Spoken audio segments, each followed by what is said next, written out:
নমস্কার বন্ধুরা, তোমরা সবাই কেমন আছো? আশা করি সবাই খুব ভালো আছো। আজ আমরা আলোচনা করব ডেস্কটপ নিয়ে। কম্পিউটার চালু হলে প্রথম যে স্ক্রিনটা দেখতে পাওয়া যায় সেটাই হলো ডেস্কটপ। এখন যে স্ক্রিনটা দেখতে পাওয়া যাচ্ছে এটা হলো একটা ডেস্কটপের স্ক্রিন।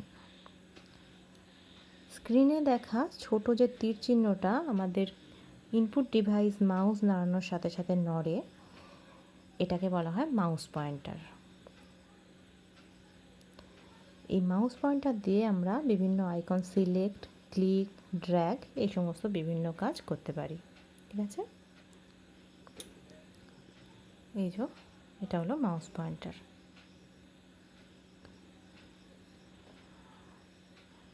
উইন্ডোজ ডেস্কটপের একদম নিচে থাকা যে অনুভূমিক বার, এটাকে বলা হয় টাস্ক বার। এই একদম এখান থেকে পুরো নিচের এই অংশটাকেই বলা হয় টাস্ক বার। এই গোটাটাই হলো টাস্ক বার। এর আবার অনেকগুলো অংশ রয়েছে।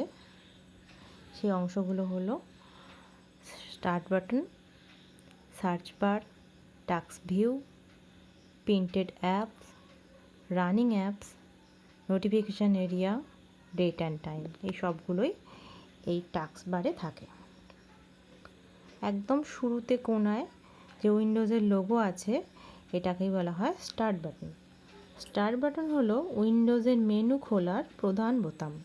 এখানে ক্লিক করলে যে মেনুটা খুলে যায় সেটাকে বলা হয় স্টার্ট মেনু। এর মাধ্যমে বিভিন্ন সফটওয়্যার চালু করা যায়, সেটিংস খোলা যায়, ফাইল খোঁজা যায় এবং কম্পিউটার শাটডাউন এবং রিস্টার্টও এখান থেকেই করা যায়। একদম কোণার দিকে এই যে এইখান থেকেই কম্পিউটার শাটডাউন আর রিস্টার্ট করা যায়। এর ঠিক পাশেই যেটা আছে সেটা হলো সার্চ বার। ঠিক আমাদের স্টার্ট বাটনের পাশেই আছে সার্চ বার। সেই সার্চ বার ব্যবহার করে আমরা বিভিন্ন ফাইল, ফোল্ডার, অ্যাপ্লিকেশন খুঁজতে পারি। আর ইন্টারনেট অন থাকলে ওয়েব পেজও এখান থেকে খোঁজা যায়। এই সার্চ বারের ঠিক পাশেই যেটা আছে এটা হলো টাস্ক ভিউ। এই টাস্ক ভিউ হলো উইন্ডোজের একটা ফিচার্স। এর মাধ্যমে সব খোলা উইন্ডোগুলো একসাথে দেখা যায়। এখানে ক্লিক করলেই যে উইন্ডোগুলো এখন খোলা রয়েছে সেগুলো দেখা যাবে।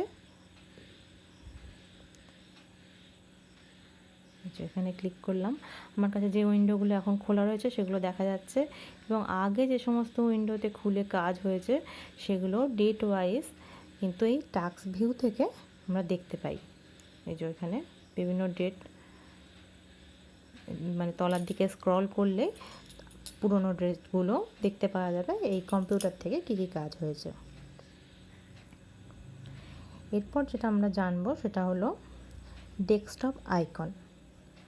আইকনগুলো কি ছোট ছোট যে প্রতীক, যেগুলো সফটওয়্যার, ফাইল বা ফোল্ডারে হতে পারে। উইন্ডোজটাকে দ্রুত খোলার জন্য এই আইকনগুলো ডেস্কটপে রাখা থাকে। এগুলো হলো সব আমার এখানে রাখা আইকন। আইকনগুলোকেও আবার তিনটে ভাগে ভাগ করা যায়। সিস্টেম আইকন, এগুলো উইন্ডোজের নিজস্ব আইকন। উইন্ডোজ ডাউনলোড করলে এগুলো নিজে নিজেই মানে কম্পিউটারে থাকে। যেমন এইগুলো this PC, recycle bin, user file, network, control panel. তৃতীয় হচ্ছে অ্যাপ্লিকেশন আইকন। এই আইকনের সাহায্যে বিভিন্ন সফটওয়্যার চালু করা যায়। অ্যাপ্লিকেশন আইকন বিভিন্ন ধরনের হতে পারে। যে কোনো সফটওয়্যার ডাউনলোড করা থাকলে কম্পিউটারে সেইগুলো ডেস্কটপে রেখে দেওয়া যায়। যেমন Google Chrome, Microsoft Word, Excel, VLC player, Paint, যে কোনো সফটওয়্যারেরই শর্টকাট করে বা অ্যাপ্লিকেশনটা এখানেই ডাউনলোড করে আইকনটাকে রাখা যায়। তৃতীয় হচ্ছে শর্টকাট আইকন। শর্টকাট আইকন যে কোনো কিছুর হতে পারে, সেটা অ্যাপ্লিকেশানের শর্টকাট আইকন হতে পারে অথবা কোনো ফোল্ডার বা ফাইলেরও শর্টকাট আইকন হতে পারে। শর্টকাট আইকন চেনার সবথেকে ভালো উপায় হলো এর বাঁ দিকে নিচে কোণায় একটা ছোট তীর চিহ্ন থাকে। এই যে তীর চিহ্ন রয়েছে এগুলো তার মানে শর্টকাট আইকন। আজকের জন্য এতটুকুই। কেমন লাগলো বন্ধুরা অবশ্যই কমেন্ট করে জানিও। ভালো লাগলে অবশ্যই লাইক, শেয়ার করে দিও। দেখা হবে অন্য কোনো ভিডিওতে।